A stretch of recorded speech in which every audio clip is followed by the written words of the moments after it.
لکھتے ہیں کہ غالباً 1906 کے اپریل میں میری تبدیلی اس جگہ سے اپنے وطن معلوف بنو میں ہوئی، اور اپنی نوکری پر حاضر ہونے سے قبل میں نے قادیان شریف میں حاضر ہو کر مسجد مبارک میں حضور کے دستے مبارک پر بیعت کی۔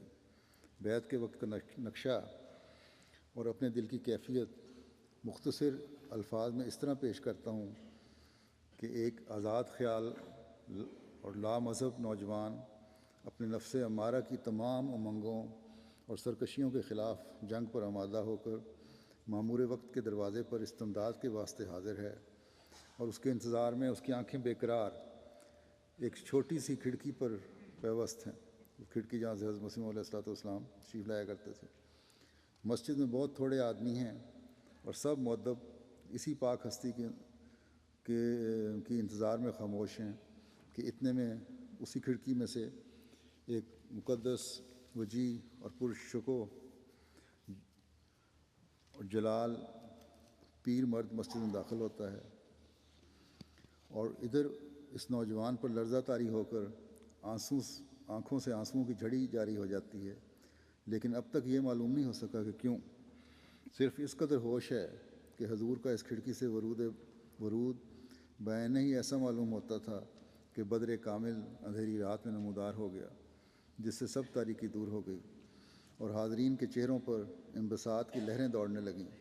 اس موقع پر اکبر شاہ خان نے اپنے کچھ شعر بھی حضور کی تعریف میں سنائے، جن کو حضور نے پسند فرمایا تھا۔ بیعت کے بعد دوسرے دن میں واپس ہو گیا کیونکہ حاضری کے تھوڑے دن تھے۔ پھر 1907 کے موسم گرما میں جب والد صاحب امرتسر آئے اور بیمار تھے تو ان کو قادیان لایا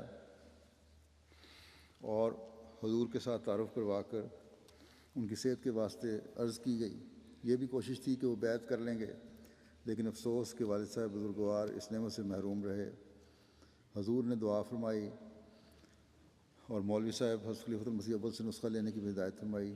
چنانچہ نسخہ لینے کے بعد ہم واپس امرتسر چلے گئے۔ حضرت خلیفۃ المسیح اول نے بھی والد صاحب کو تسلی دینے کی غرض سے اپنے بچوں کی فوتیدگی کے حالات سنائے، لیکن چونکہ والد صاحب کا دل اپنی لمبی بیماریوں کے باعث بہت ہی کمزور ہو چکا تھا، ان کے آنسو جاری رہے۔ ان کو میرے پہلے بچے کی مرگ کا سخت صدمہ تھا، اس کی وجہ سے افسوس کرتے رہتے تھے۔ افسوس لکھتے ہیں یہ کہ افسوس کہ مجھے حضرت جری اللہ کا دیکھنا پھر نصیب نہ ہوا، اور مجھ پر وہ دن سخت تلخ تھا جب کہ حضور کے وصال کی خبر بدر اخبار کے ذریعے مجھے بنو میں ہوئی۔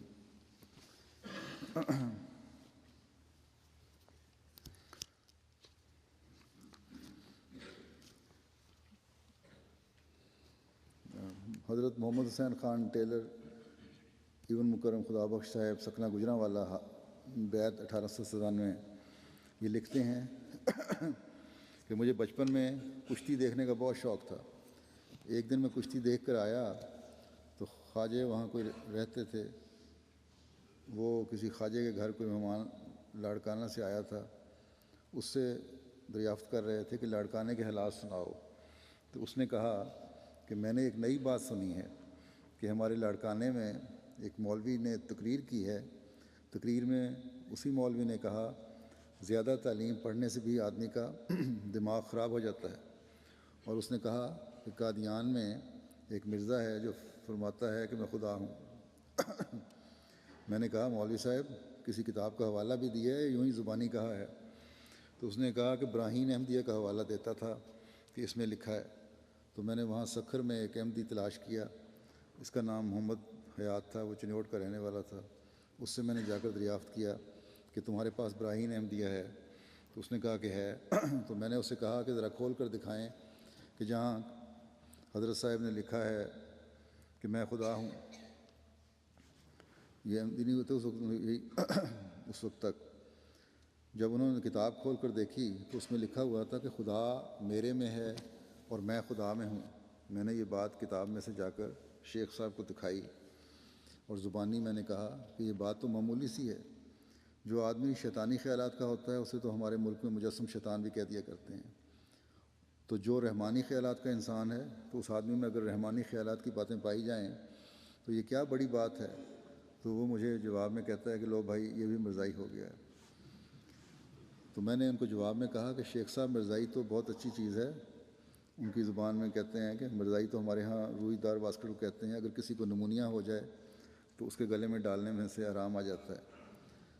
بہرحال تو وہ سب میرے پہ ہنستے رہے اور کہنے لگے لو بھائی یہ مرزائی ہو گیا۔ تو اس کے بعد کہتے ہیں کہ میں اپنی دکان پر چلا گیا۔ اس دن کے بعد رات کو مجھے خواب میں دکھایا گیا کہ امام مہدی آخر الزمان جو آنے والا تھا وہ آ گیا ہے۔ تو میں نے پوچھا کہ کس جگہ میں؟ اس آدمی نے کہا کہ یہاں سے 25 کوس کے فاصلے پر ہیں۔ اسی طرح آج کل بھی حضرت مسیح علیہ الصلوۃ والسلام کی کتابوں میں سے توڑ مروڑ کر حوالے پیش کیے جاتے ہیں لوگوں کو گمراہ کرنے کے لیے، جیسا کہ میں نے کہا اس میں جہاں نام نہاد علماء کا ہاتھ ہے وہاں ٹی وی چینلز کا اور میڈیا کا بھی ہاتھ ہے، پڑھنے نہیں دیتے اصل کتابیں۔ بہرحال کہتے ہیں کہ میں نے اپنا خواب کا قصہ سنا رہے ہیں، میں نے پوچھا کہ کس جگہ میں مہدی آیا ہے؟ اس آدمی نے کہا کہ یہاں سے 25 کوس کے فاصلے پر ہیں جنوب کی طرف۔ تو میں اس آدمی کے کہنے پر جنوب کی طرف خواب میں روانہ ہو گیا۔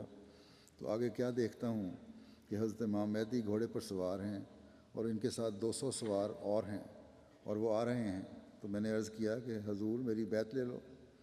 تو میں نے حضور کی بیعت کر لی اور حضور کے ساتھ روانہ ہو گیا اور حضور لاہور جا کر ٹھہرے اور میں نے عرض کیا کہ حضور آپ مجھے رکھ لیں۔ حضور نے فرمایا کہ جو دنیا سے قطع تعلق کر دیتا ہے اسے دین سے کچھ نہیں ملتا، دنیا میں رہ کر انسان کو دین حاصل کرنا چاہیے۔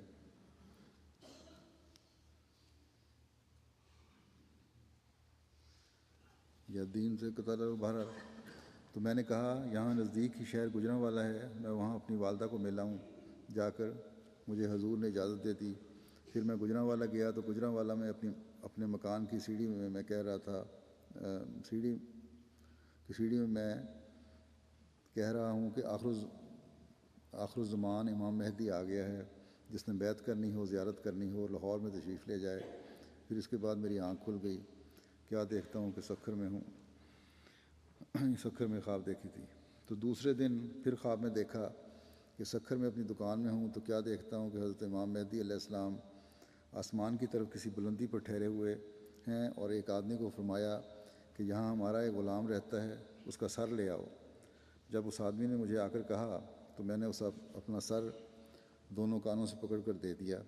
تھوڑی دیر کے بعد حضور نے فرمایا سر اس کے ساتھ لگا دو اور یہ میرے خزانے سے بھی اس کو دے دو۔ اس نے آ کر سر لگا دیا۔ میں کلمہ پڑھ کر اٹھ کھڑا ہوا اور میں نے کہا کہ جو کچھ حضور نے مجھے دیا ہے دے دو۔ اس نے دینے سے انکار کر دیا۔ یہ خواب کا ایک قصہ سنا رہے ہیں۔ اسی اسنا میں تمام رات گزر گئی، صبح ہو گئی اور میں اٹھ بیٹھا۔ کہتے ہیں کہ پھر تیسری دن رات 10-11 بجے کے قریب مجھے ایسا معلوم ہوا کہ میرا بدن کسی چیز سے دبایا گیا ہے اور مجھے یہ نہیں معلوم ہوتا کہ میں سویا ہوا ہوں کہ میں جاگتا ہوں۔ اتنے میں حضرت امام مہدی علیہ السلام میرے پاس آ گئے اور فرمایا کہ کیا ہوا اگر اس نے نہیں دیا؟ ہمارے پاس بہت ہے، آپ ہاتھ باہر نکالیں۔ میں نے ہاتھ باہر نکالا تو حضور نے میرے ہاتھ پر رکھ دیا۔ میں نے منہ میں ڈال لیا کوئی چیز جو بھی تھی، گویا کہ میں نے حضور کی بیعت کی اس طرح پر کی ہے، بیعت اس طرح پر کی ہے۔ پھر اس کے بعد میں نے ایک دفعہ قادیان آیا تو راستے میں بٹالے میں رات کے 11 بجے اترا تو وہاں کوئی جگہ نہیں تھی ٹھہرنے کی۔ میں حیرانگی سے مسافر خانے کے برآمدے میں کھڑا ہو گیا کہ یا اللہ میں اب کہاں جاؤں۔ لوگ جو گاڑی سے اترے تھے وہ اپنی اپنی جگہ چلے گئے۔ پھر اس کے بعد ایک آدمی نکلا تو اس نے کہا کہ آپ نے کہاں جانا ہے؟ اللہ تعالیٰ بھی ایسے لوگوں کو انتظام کس طرح کرتا تھا، یہ بیان کیا آگے قصہ انہوں نے۔